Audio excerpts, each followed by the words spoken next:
सबको प्रभु यीशु मसीह के मधुर और मीठे नाम में जय मसीह की। आप सबको प्रभु में आनंद, शांति और कृपा मिलती रहे और आप प्रभु में बढ़ते चले जाएं। आइए हम आज के वचन की ओर जाने से पहले अपनी आंखों को बंद करेंगे, अपने सिरों को झुकाएंगे और प्रार्थना में जाएंगे। परमेश्वर, प्रार्थना करते हैं आज के जिंदा कलाम के लिए। आज जो भी हम सुनते हैं, समझते हैं, हमारे दिमाग और दिल में बैठ सके, हम वचनों के अनुसार चलें और आपकी इच्छा के अनुसार हम अपने दिनों को बिताएं। परमेश्वर धन्यवाद प्रार्थना सुनने के लिए। पवित्र आत्मा आपकी हजूरी मांगते हैं, अपने अद्भुत काम को हर एक सुनने वालों के ऊपर होने दीजिए। धन्यवाद प्रार्थना सुनने के लिए, यीशु नासरी के नाम में मांगते हैं, आमीन। परमेश्वर आप सबको आशीष दे, बरकत दे। आप खुदा यीशु मसीह में उन्नत होते चले जाएं। आइए हम आज के वचन की ओर चलते हैं। आज का वचन हमें क्या सिखाता है? बहुत सारे लोग अपने आप को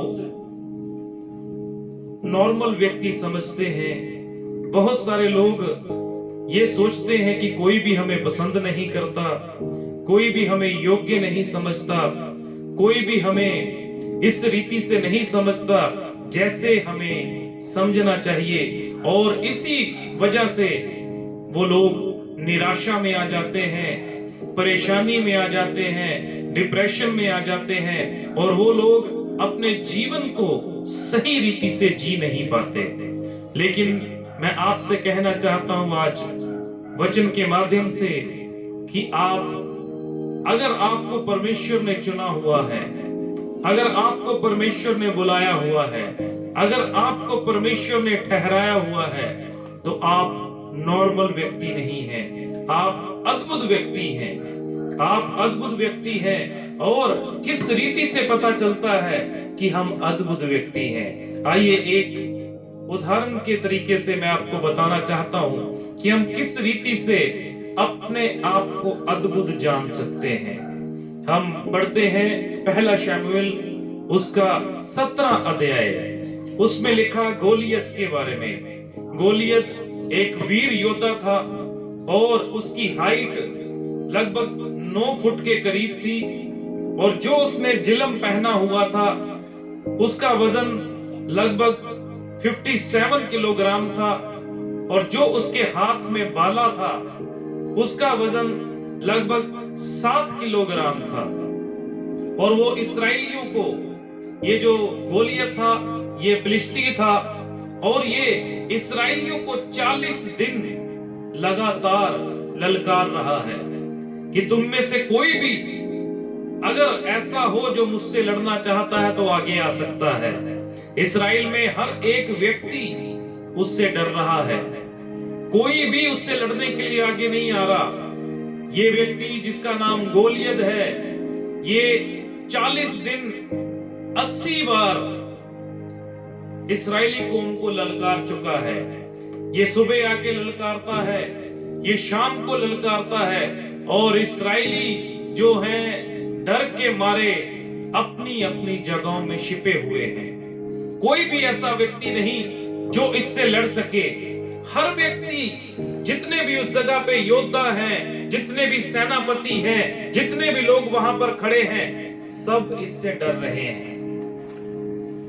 पहला राजा जो इस्राएल का हुआ जिसका नाम शाऊल था, उसके बारे में अगर हम पढ़ते हैं तो लिखा है पहला शमूएल उसका 9 अध्याय, पहला शमूएल उसका 9 अध्याय और उसकी 2 आयत में लिखा,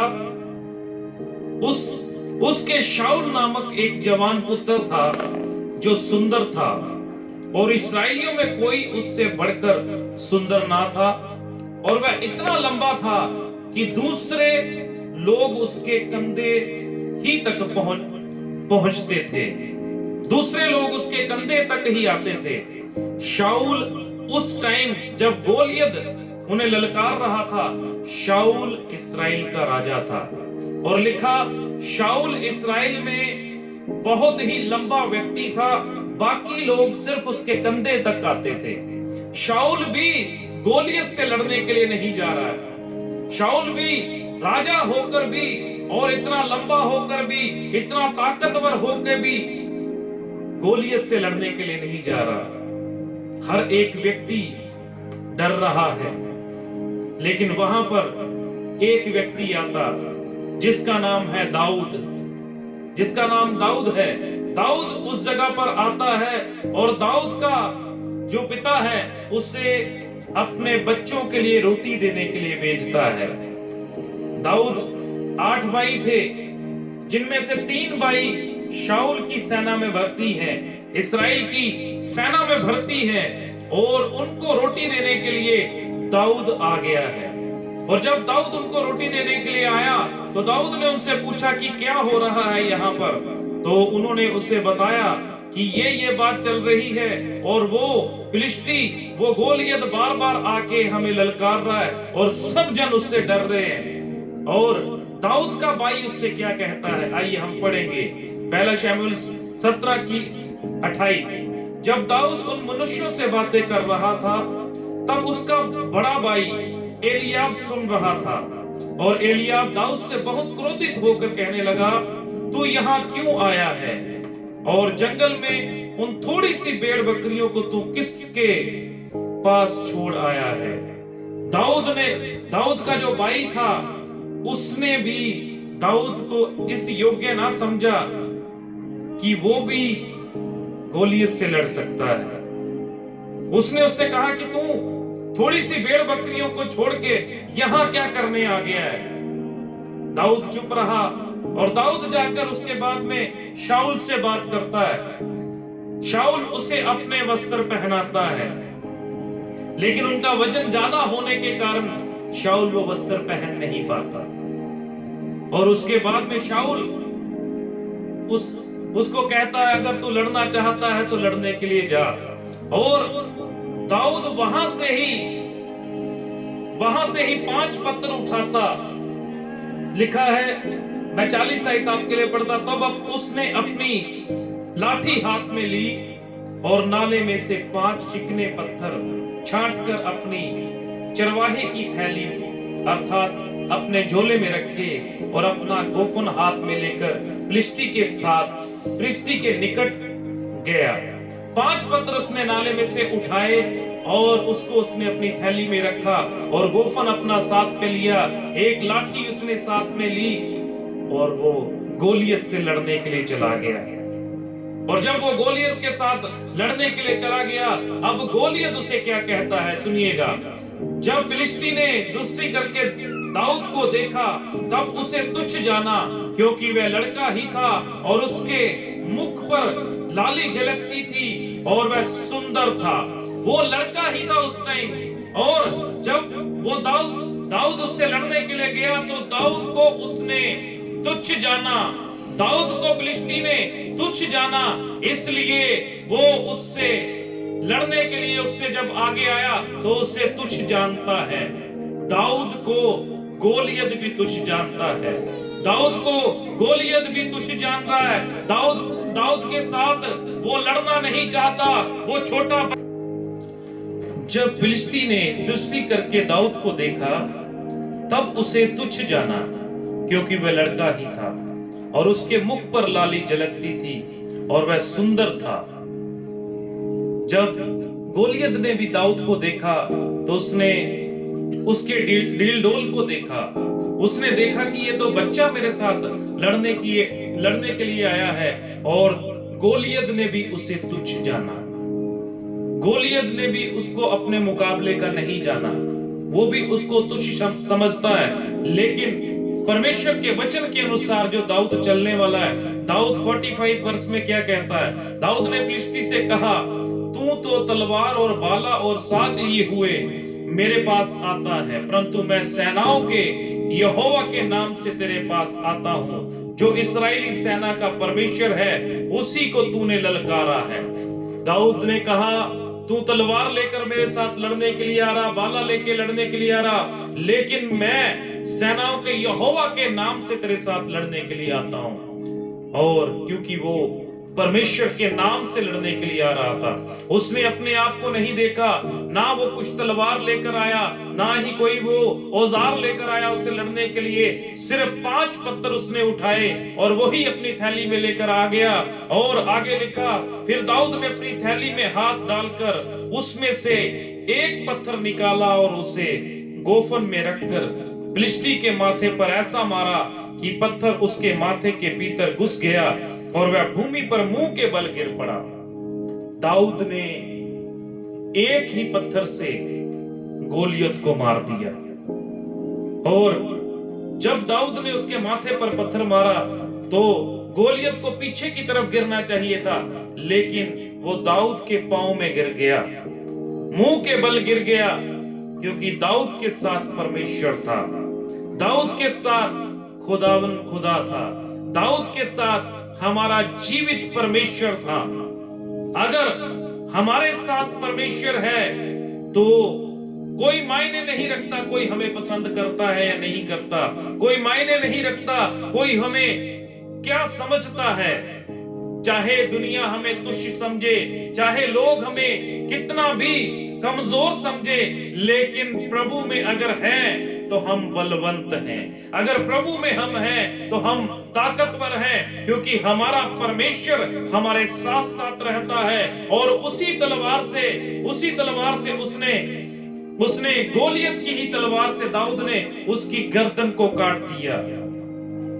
जिसके साथ परमेश्वर होता है उसका विरोधी कोई भी नहीं हो सकता। गोलियत मर गया, गोलियत दाऊद के द्वारा मार दिया गया।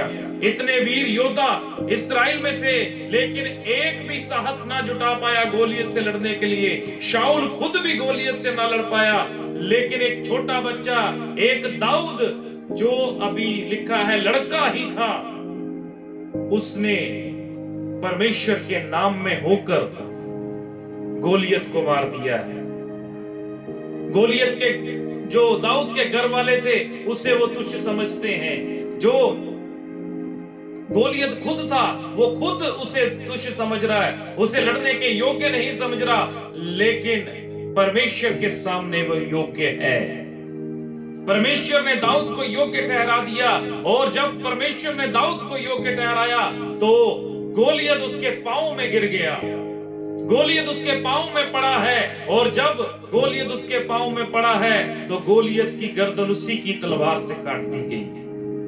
ये हमारा परमेश्वर है जो आपके द्वारा भी अद्भुत काम कर सकता है। आज आपकी जिंदगी में बहुत बड़े बड़े गोलियत होंगे, आज आपकी जिंदगी में आपकी बीमारी भी गोलियत हो सकती है, आपकी जिंदगी में चिंताएं गोलियत हो सकती हैं, आपकी जिंदगी में बहुत सारे ऐसे लोग जो आपके विरोध में है वो गोलियत हो सकते हैं, लेकिन वो सारी चीजें प्रभु यीशु मसीह के नाम में दूर हो सकती हैं।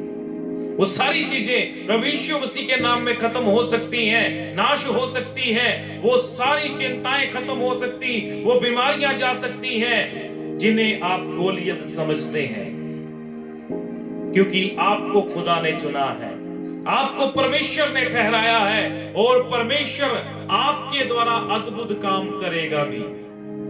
मैं आपसे कहना चाहता हूं एक बार फिर से, अगर हम अपने आप को नॉर्मल व्यक्ति समझते हैं कि हमारे द्वारा कुछ भी नहीं हो सकता, तो ये हमारी गलती है।